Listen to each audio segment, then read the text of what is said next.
Hello everyone, good morning all of you. How are you? I hope you all are good at home. This is Priyanka, your class teacher.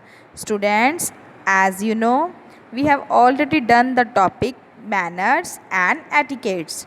Today, we will revise the same topic manners and etiquettes. But before going to start our session, let's recite the rhyme spoon and fork.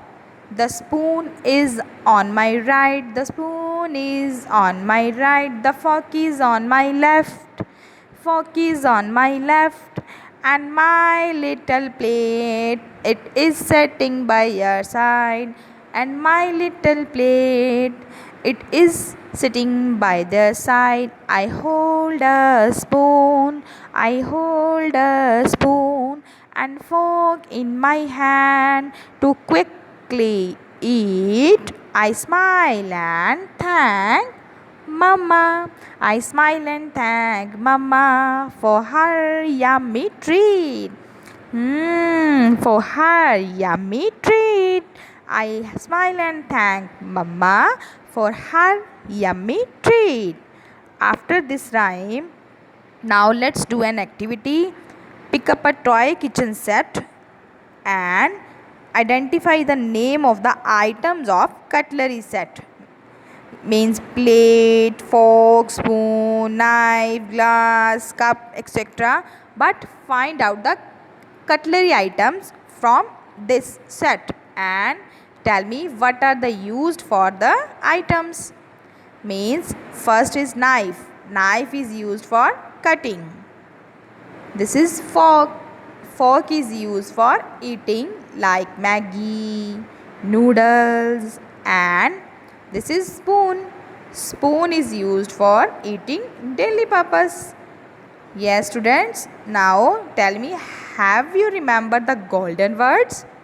Golden words to be used in the dining table. Thank you. Please and excuse me. Yes. And have you ever seen the bad manners at dining table?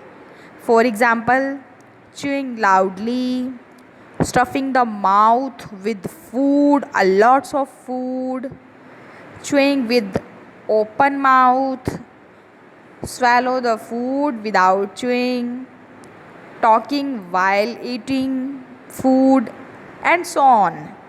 These all are the bad habits, bad manners.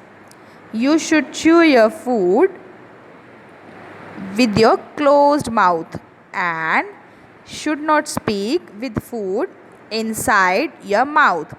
You should not chew your food loudly and you should take tiny bites and chew properly before swallowing it. Now open your book at page number 31. Left over the food. What will you do? You have eaten enough. You can't eat anymore. What will you do with the extra food? Look here. You have to throw into the dustbin.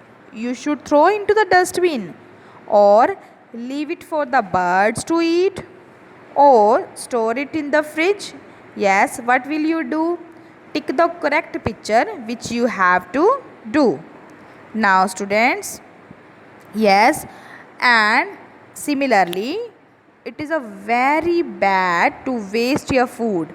Don't pile the items on the plate and take little bites of food and eat slowly.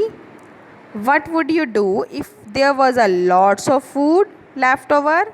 Yes, leave the food for the birds to eat. This is the best idea. Now open your book at page number 31. Sharing is caring. What will you do in these situations? Look here. Two boys are sitting. The first is playing with his toys and he is not sharing his toys with his friend. So this is a part of bad manners. Second, two boys are standing. The first boy is giving the book to his friend. This is a part of good manners. Next, page number 33. two boys are standing and first one is offering the candies to his friend. This is also the part of good manners. Last, the one boy is taking his lunch and he is not sharing his lunch with his friend. This is a part of bad manners. Now students, sharing what is to be done, it is good to share, and that are good children who share their things with their friends. Look at the pictures and describe what is happening each one. What would you do in each such situations? Yes, describe about the pictures to your parents. Now students, have you enjoyed the session? Now let's recite the rhyme we have learned about the spoon and fork. Now this is your free play time. Go and play, and after playing come back and recite the rhymes we have learned. Thank you everyone. Have a nice day.